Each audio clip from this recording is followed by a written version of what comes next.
Gente, eu estou hoje na Jordânia e o cenário que nós temos aqui atrás é o Val de Jaboque, o lugar onde Jacó atravessou.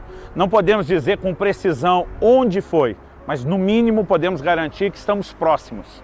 A Jordânia é hoje um país com 97% da sua população islâmica e apenas 3% são cristãos, isso quando juntamos todos os tipos de denominações e expressões do cristianismo. Mas no passado, isso já foi a junção do que poderia ser classificado 4 reinos. Ao norte, o reino de Gileade. Nós temos mais ou menos no que podemos classificar no meio, tanto Amon como Moabe, dos descendentes de Ló. E ao sul, Edom, a linhagem de Esaú, irmão de Jacó. Agora, muito das descrições da Bíblia, do Velho Testamento, aconteceram nesse país.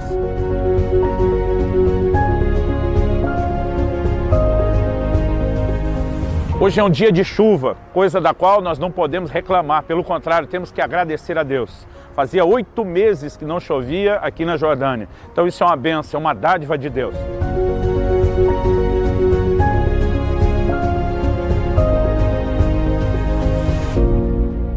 Mas o que nós queremos focar hoje é exatamente o cenário que está aqui atrás de nós. Jacó atravessa o Val de Jaboque. O termo Val fala de um despenhadeiro, fala de uma passagem. E nós estamos entre 2 colinas. Na verdade, esse vale ele é o que separava, nós podemos chamar hoje de uma fronteira, uma divisão de territórios entre Gileade e Amon. E o momento em que Jacó cruza isso, ele tem um encontro com o anjo do Senhor. Ele é tocado na sua perna. Ele diz depois, eu vi o Senhor face a face. E esse momento tão marcante na vida de Jacó não é apenas um encontro com Deus. É, na verdade, um recomeço. Algo que nós precisamos entender, o motivo dessa passagem, do encontro que ele tem com Deus nesse lugar, é, na verdade, o que o trouxe para cá. Ele já estava 20 anos distante da sua casa, distante dos seus pais, distante da terra de Canaã. Que hoje, quando fazemos esse trecho de carro, não é assim tão longe. Estamos falando de 60 e tantos quilômetros entre Amã, capital da Jordânia, e Jerusalém, a de Israel. Se cruzássemos numa linha reta e fizéssemos hoje o tráfego que podemos fazer com os meios de transporte da atualidade.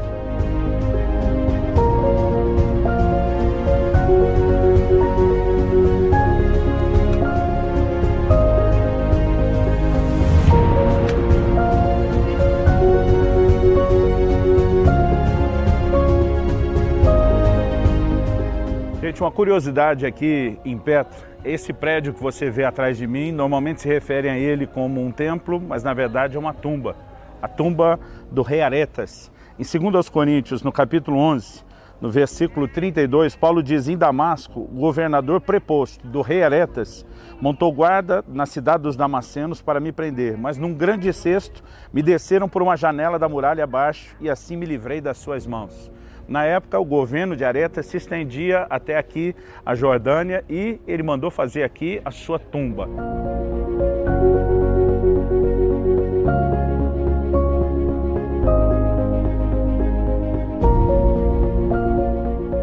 Quando a Bíblia diz que os magos levaram para os pais de Jesus ouro, incenso e mirra, entregaram aos pais, às vezes a gente não tem ideia do valor disso.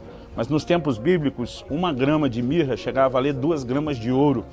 E isso, além de todo o valor que tinha no aspecto material e financeiro, tinha propriedades, inclusive, medicinais. Para quem não tem ideia do que é isso aqui, ó. Eles extraem da árvore, de uma planta, e o incenso também é uma resina extraída de uma outra árvore.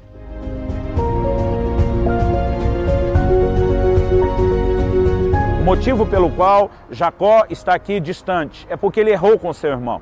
Isso gerou não apenas mágoa, mas o furor de Esaú a ponto de ameaçá-lo de morte. Ele precisa fugir. 20 anos se passam e agora a poeira começou a baixar. É nesse momento que Deus fala para Jacó, eu quero que você volte. Esse é um momento de reconstrução, esse é um momento de reparação de erros, para que ele volte a trilhar o plano e o propósito de Deus.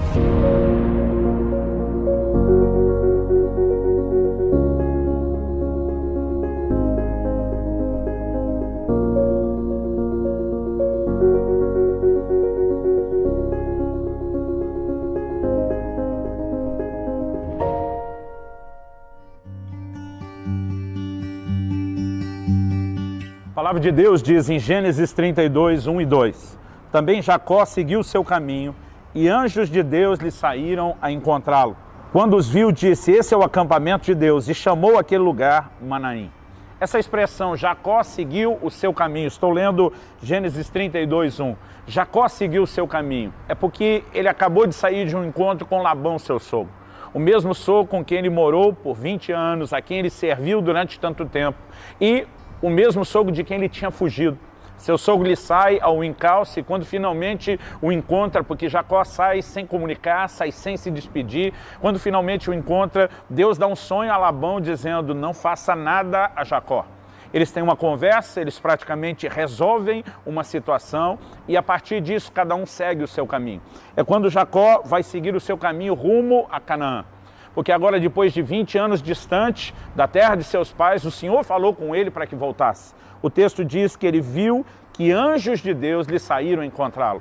É evidente não só pelo sonho que Labão tem, para que não faça nenhum mal contra Jacó, como agora a percepção desse movimento no reino espiritual, os anjos de Deus. É notável que Deus está fazendo algo novo na vida de Jacó e Jacó sabe que algo está acontecendo. Na verdade, como falamos antes, a única razão pela qual Jacó está longe de casa foi por causa de uma situação que ele criou com o seu próprio irmão. Agora, 20 anos depois, ele precisa deixar seu sogro para consertar as coisas, porque para que eu e você possamos viver a plenitude do propósito de Deus, nós precisamos saber lidar com pendências, precisamos consertar erros. No entanto, Jacó, ele sai para consertar uma situação familiar criando outra. Deus lhe permite um acerto com Labão antes que vá embora, para que agora ele possa ter um acerto com Esaú. Nós podemos dizer que Deus é um Deus de restauração familiar. Deus é aquele que declarou por boca do profeta Malaquias que ele converteria o coração dos pais aos filhos e dos filhos aos pais. Esse Deus que proporciona restauração familiar, ele está trabalhando na vida de Jacó para colocá-lo de volta naquilo que nós podemos chamar do trilho, do plano, do propósito de Deus para a sua vida.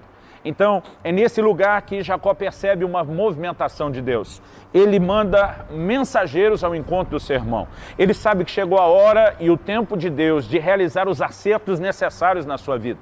Ele viu como Deus o abençoou diante de Labão. Ele percebe agora a movimentação dos anjos. Ele sabe que um cenário está sendo criado para que o plano de Deus se desenrole na sua vida. E ele sabe que tem que consertar algo com seu irmão. Mas enquanto ele manda os mensageiros, ele está preocupado. E a palavra de Deus diz no mesmo livro de Gênesis, no capítulo 32, que naquela mesma noite ele se levanta no seu acampamento, o acampamento onde ele tinha ficado. Aliás, ele chama aquele lugar Manaim, que um dos possíveis significados é 2 acampamentos. Ele reconhece o seu acampamento e o acampamento de Deus, os anjos ali estabelecidos. Naquela noite ele se levanta, ele toma toda a família, ele os faz passar justamente por esse val, por este despenhadeiro, aonde é chamado Val de Jaboque porque nós temos entre as duas colinas, no meio do vale, um rio. Poderemos definir ele como um riacho, não é um rio de muita expressão. Ele é alimentado por fontes na Síria e quando acontece? Nessa vez hoje, podemos dizer, foi o que o guia nos falou aqui, são 8 meses que eles estavam esperando por chuva e agora a chuva começa a alimentar esse rio. Na hora de atravessar esse rio ou esse riacho, a palavra de Deus fala de algo especial e eu quero ler isso. Gênesis 32, 22 diz, levantou-se naquela mesma noite, tomou as suas 2 mulheres, suas 2 servas, seus 11 filhos e transpôs o val de Jaboque. Tomou e fez-los passar o ribeiro, fez passar tudo o que lhe pertencia, ficando ele só. E a Bíblia diz, e lutava com ele um homem até o romper do dia. Lembrando que esse processo de travessia começa à noite. Lutava com ele um homem até o romper do dia. Vendo este que não podia com ele, tocou-lhe na articulação da coxa. Deslocou-se a junta da coxa de Jacó na luta com o homem e disse esse, deixa-me ir, pois já rompeu o dia. Respondeu Jacó, não te deixarei ir, se não me abençoares. Perguntou-lhe, pois, como te chamas? Ele respondeu, Jacó. Então disse, já não te chamará Jacó, e sim Israel, pois como príncipe lutaste com Deus e com os homens, e prevalecestes. Tornou Jacó, dize, rogo-te, como te chamas? Respondeu ele, por que perguntas pelo meu nome? E o abençoou ali. Aquele lugar chamou Jacó Peniel, pois disse, vi a Deus face a face, e a minha vida foi salva. Esse encontro que Jacó tem muda completamente a sua vida. Aliás, o anjo do Senhor, e o que nós temos aqui é uma teofania, uma aparição do próprio Deus. Pergunta qual o seu nome, e ele responde, meu nome é Jacó. Interessante que há um significado por trás do nome Jacó. A palavra de Deus nos diz que o significado do nome Jacó é usurpador, enganador. Eu olho para esse texto e imagino que talvez o que a gente possa ler nas entrelinhas é Deus perguntando, quem tem sido você, Jacó, até hoje? Porque nome na Bíblia fala de identidade. Quem é você? E ele diz, eu sou um enganador, eu sou alguém que tem errado, eu sou alguém que tem falhado. Mandei mensageiros encontrar o irmão que eu enganei 20 anos atrás. Minha vida tem sido marcada por isso. Mas o Senhor declara para ele, você já não mais será chamado Jacó. Mudança de nome na Bíblia, mudança de identidade. Deus está dizendo, eu não vou mudar apenas a sua história, eu vou mudar aquilo que você é. Você será chamado Israel. Israel é a combinação de 3 palavras, Israel, que junto significa o homem que tem o poder de Deus. Nós olhamos essa declaração, você lutou com Deus e com homens e prevaleceste. Algo que eu e você precisamos entender é que ao longo da caminhada, às vezes lutamos lutas que são até desnecessárias. Em algumas dessas lutas, Jacó não precisava ter criado conflitos. O que ele acabou de resolver com Labão foi um conflito desnecessário. O conflito que ele está para resolver com o seu irmão foi um conflito desnecessário. E ainda que houvesse graça de Deus se manifestando para isso, nós temos que ser honestos e reconhecer, não precisava ter sido dessa forma. Mas é diante desse encontro, é diante desse recomeço, que eu quero que a gente possa observar junto algumas coisas. E a primeira delas, que eu destaquei aqui, é que é possível errar mesmo quando Deus tem planos para as nossas vidas. Evidente que Deus tinha um plano para Abraão, que se desdobrou na renovação da promessa a Isaac, que continuaria a partir da próxima linhagem. Nós vemos um Esaú que não valorizou o plano e o propósito de Deus e vendeu seu direito de primogenitura por um prato de lentilha. Nós vemos um Jacó que está dizendo, eu quero muito poder entrar nessa linhagem, nessa bênção que é transmitida, nesse plano e no propósito de Deus. E podemos dizer, foi aceito, independente da atitude dele ter sido errada. Nós vemos um coração inclinado a querer viver aquilo que Deus tinha. Então, quando ele foge do seu irmão, Gênesis 28, no verso 15, nos mostra Deus fazendo uma promessa. E a promessa foi exatamente a seguinte, eis que estou contigo e te guardarei por onde quer que fores e te farei voltar a essa terra, porque te não desampararei até cumprir eu aquilo que te hei referido. Interessante, quando nós lemos Gênesis 32, a gente gosta de valorizar a declaração de Jacó. Quando ele diz para o anjo de Deus, eu não te deixarei enquanto não me abençoares. Mas nós podemos dizer que, na verdade, Jacó pegou essa frase do próprio Deus. Quem primeiro disse isso a Jacó em Gênesis 28, antes de Jacó falar isso para Deus em Gênesis 32, quem primeiro disse isso foi o próprio Deus. Ele disse, eu não vou te deixar enquanto eu não cumprir aquilo que eu tenho te referido. Eu tenho promessas para você, Jacó. É basicamente isso que Deus está declarando. Agora, mesmo quando Deus tem um plano para mim, um plano para você, mas mesmo quando Ele tem promessas para nós, é possível ter problemas? Sim. Não significa que a gente deveria se inclinar a cooperar com os problemas, a permitir que eles entrem nas nossas vidas, mas fato é que muitas vezes, infelizmente, a gente permite que isso aconteça. E Jacó errou. Agora, ele tinha promessas de Deus. E eu e você precisamos entender quão sérias são as promessas de Deus. Eu e você precisamos acreditar que o Deus que nos prometeu sabia que mesmo depois de termos promessas, poderíamos falhar. E ainda assim, fez promessas. Há pessoas que quando tropeçam, quando falham, elas parecem acreditar que tudo que Deus tinha prometido já não vale mais. Na cabeça delas parece que Deus mudou de ideia, ou que Deus não sabia que em algum momento elas poderiam falhar. Eu e você precisamos nos lembrar daquilo que o apóstolo Paulo diz em 2 Coríntios, no capítulo 1, no verso 20, ele diz tantas quantas forem as promessas de Deus. Ele está dizendo, não importa o número, tantas quantas forem as promessas de Deus. Nele está o sim, por meio dele o amém. Para cada promessa de Deus que eu e você temos na palavra, para cada promessa de Deus que eu e você recebemos ao longo da caminhada, o Senhor está olhando para mim e para você dizendo sim, Ele está dizendo amém, Ele está dizendo eu não mudei de ideia. Agora eu e você também precisamos entender e reconhecer que não basta ter promessas, nós temos que lutar por elas. Em 1 Timóteo, no capítulo 1, no verso 18, Paulo diz ao seu discípulo, de acordo com as promessas que foram ditas a teu respeito, combate, firmado nelas o bom combate. Então nós temos promessas da parte de Deus, mas precisamos entender que essas promessas, mesmo estando de pé depois dos nossos erros, nós temos que lutar por elas. Parte dessa luta é continuar acreditando, mas parte da luta, nós podemos dizer que é fazer a nossa parte. O que é a nossa parte? É quando entendemos a responsabilidade de cooperar com Deus e construir aquilo que Ele tem para nós como plano e como propósito. Deus agora fala ao coração de Jacó 20 anos depois. Ele atrasou o plano, o propósito de Deus para a sua vida 20 anos depois. Deus está dizendo agora você tem que fazer a sua parte. Você tem que consertar os seus erros. E ele precisa consertar algo com Labão antes de sair. Ele precisa consertar algo com Esaú 20 anos depois. Há uma necessidade de que haja conserto. E quando nós olhamos para esse princípio bíblico, nós vemos que muitas vezes os consertos podem acontecer de formas distintas. Uma delas, por exemplo, quando Moisés matou aquele egípcio e precisou fugir do faraó, nós podemos dizer que ele atrasou o plano e o propósito de Deus, não apenas para si, mas ele atrasou o plano e o propósito de Deus para uma nação. Deus tinha dito que eles ficariam 400 anos de escravidão no Egito, saíram com 430 anos. É só depois de 40 anos distante que o Senhor fala com Moisés na sarça e diz, já morreram aqueles que queriam tirar sua vida. Eu entendo que Deus está dizendo, Moisés, você criou a confusão. E agora, depois de tanto tempo, a poeira baixou. Nós podemos retomar o plano e o propósito de Deus. As situações que criamos, que talvez não possam ser consertadas, e a gente tem que esperar a poeira baixar.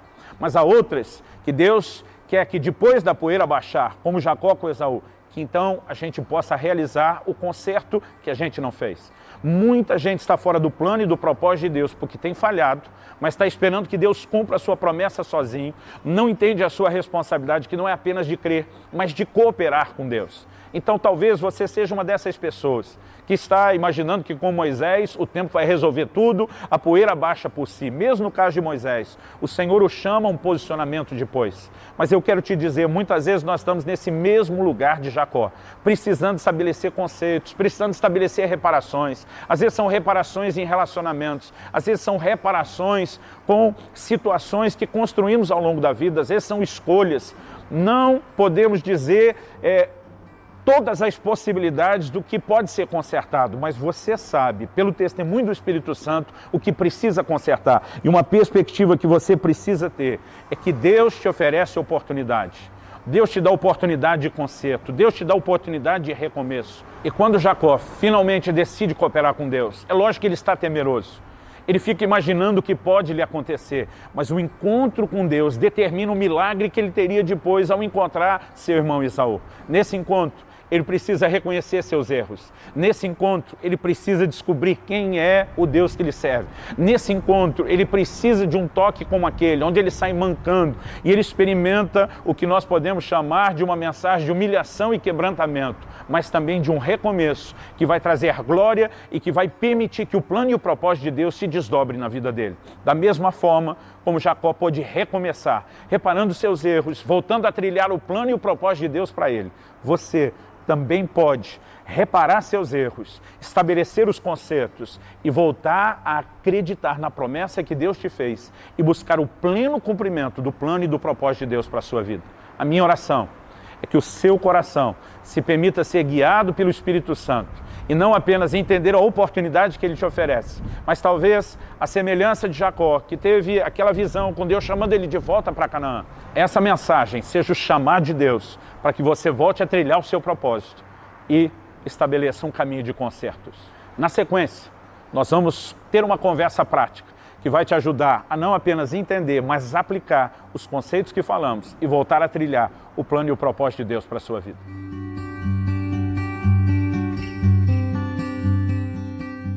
A lição que aprendemos com Jacó, como muitas outras na palavra de Deus, é de que, obviamente, todos nós erramos, não somos perfeitos. A questão não é se vamos ou não vamos errar, é como nós vamos lidar com os nossos erros, é a disposição de consertar, de pegar o caminho de volta.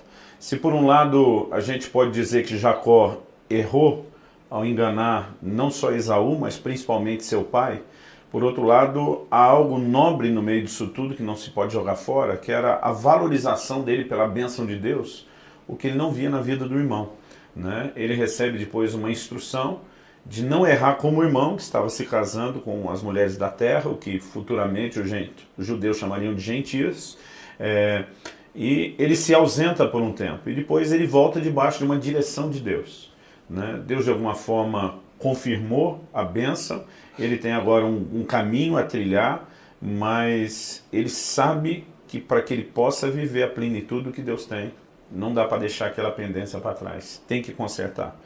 E todos nós sabemos que nós também vamos errar, que os erros têm que ser consertados, mas às vezes a gente não tem a capacidade de resumir de maneira prática o que a gente precisa. Eu gostaria que a gente falasse um pouquinho sobre isso.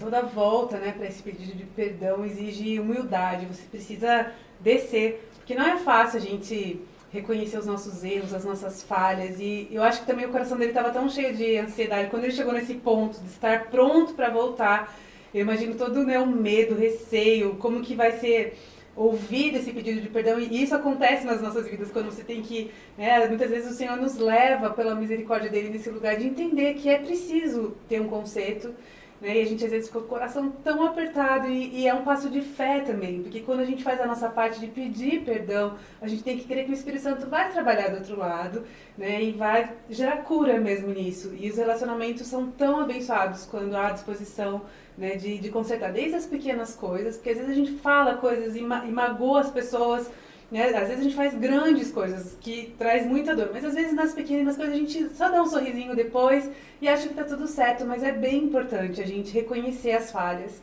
e voltar, mesmo nas pequenas coisas, retirando palavras, adjetivos ruins, rótulos, né, às vezes como mãe, né, com os filhos, falando, você fez isso, você não é, volta, perdoa, isso é muito libertador, exige sim humildade, mas é uma bênção. O quadro de Jacó se humilhando é claro, ele vai mandando aquele monte de presente, ele se prostra com o rosto em terra, se chama de servo, e assim como Jacó, todos nós precisamos entender a importância de se humilhar. Normalmente a gente pode ser levado a achar que isso faz de nós o mais fraco, né? Na verdade, o que se arrepende primeiro, o que se humilha primeiro, o que pede perdão primeiro, ele deveria ser rotulado como o mais forte, o mais maduro.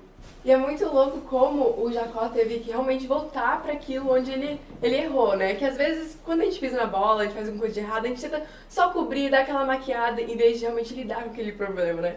Eu lembro muitas vezes de quando uma torneira, uma pia, alguma coisa que começa a vazar, começa a ter um problema, e a gente coloca uma fita, assim, né? Coloca, tenta salvar o negócio, pega um barbante, assim. Gambiarra é a palavra. Isso, a gente tenta fazer uma gambiarra pra ajeitar o problema, mas sem realmente lidar com aquilo. E naquele momento talvez até parece que a água parou de vazar, você consertou o problema, mas aí vem problemas piores, né? Muitas vezes começa a ferrujar e dá muitos mais problemas. Então é importante a gente voltar realmente para aquele lugar onde a gente pisou na bola e lidar com aquilo, né? Porque senão pode gerar mais problemas ainda para nós. Pode ser desconfortável, mas traz um desfecho saudável. Muitas vezes até para quem cometeu uma ofensa ou para quem foi ofendido, é interessante como muitas vezes isso traz cura para os dois lados, e é algo que pode ser, finalmente, você pode mover em frente, depois de parar, depois de passar pelo desconforto, às vezes, de lidar com algo do passado. E realmente eu acho que reconhecer, lidar com o erro é o primeiro passo para não errar de novo o mesmo erro. Até porque o que você acaba pensando, o que você acaba passando, enquanto consertando o que você fez, já te faz pensar melhor em como se proceder dali em diante. E Jesus, sabendo disso, já nos instrui a orar, além de pedir perdão pelos nossos próprios pecados, também todo dia que a gente tenha consciência de que a gente tem que liberar perdão, porque como humanidade a gente precisa lidar muito com ofensas, mas se a gente já tem uma disposição no nosso coração de perdoar, tudo vai ser muito mais fácil, inclusive pedir perdão. Eu gosto de, teologicamente, fazer uma distinção de erro e pecado como coisas distintas, né? Eu posso tomar uma decisão errada, ela não foi a melhor, a mais acertada, mas não é necessariamente uma quebra de princípio. Mas o erro ainda é um erro, e ele precisa ser consertado e reparado. Eu posso ter te ofendido por não ter falado algo de um jeito correto, e a minha intenção não era ofender, eu não percebi que aquilo estava acontecendo, mas se eu descubro o dano de um erro feito, eu tenho a responsabilidade de me envolver no processo do conserto, né? E a gente está falando de questões relacionais, mas é lógico que isso se estende e ainda bem mais abrangente. Recentemente eu ouvi uma mãe, né, falando que por muitos anos ela andou em ignorância, né, no bom trato para com os filhos, porque ela veio de uma família com muitas feridas, e na medida que ela se arrependeu, o Espírito Santo começou a fazer algo no coração dela, e ela entendeu que mesmo que as coisas que aconteceram no passado, né, precisavam ser consertadas mesmo, assim, as palavras ditas, e o Espírito Santo foi lembrando cada frase coisas que estavam esquecidas na história com os filhos e marcando para sentar com cada um dos filhos e consertando, e isso trouxe uma qualidade no relacionamento familiar deles muito excelente. Eles estão vivendo hoje um tempo novo.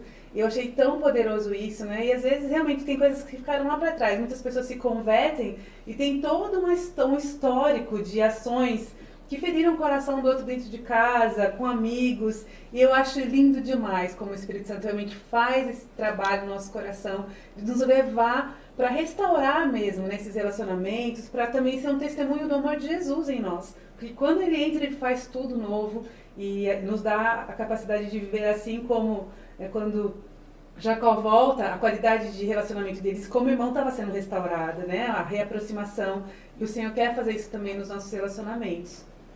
As reparações são fundamentais. E às vezes não é só o pedido de perdão, né? Então, se foi uma declaração ofensiva, um rótulo ruim, um péssimo adjetivo dado, é você recolher aquilo, é você reafirmar algo diferente. Todo caminho de restauração, ele requer a reparação, né? É lógico que a gente entende isso é bíblico e para nós é suficiente, basta a palavra de Deus dizer isso. Mas tomando aqui como um exemplo, como um acréscimo, a título não só de ilustração, mas de acréscimo, os 12 passos do AA, por exemplo, do Alcoólicos Anônimos, envolve um deles, que as pessoas voltem fazendo reparação, porque assim, é estatística, é fato, não é só princípio bíblico. As pessoas não reconstroem as suas vidas sem reparação.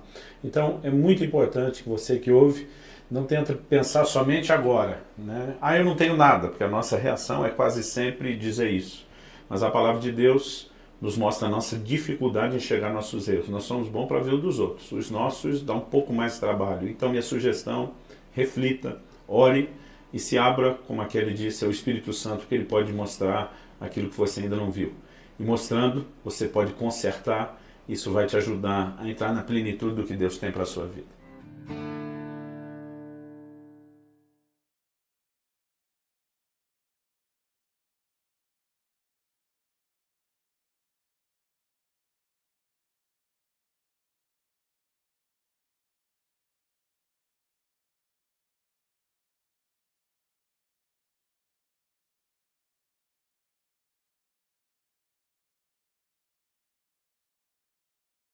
Oh my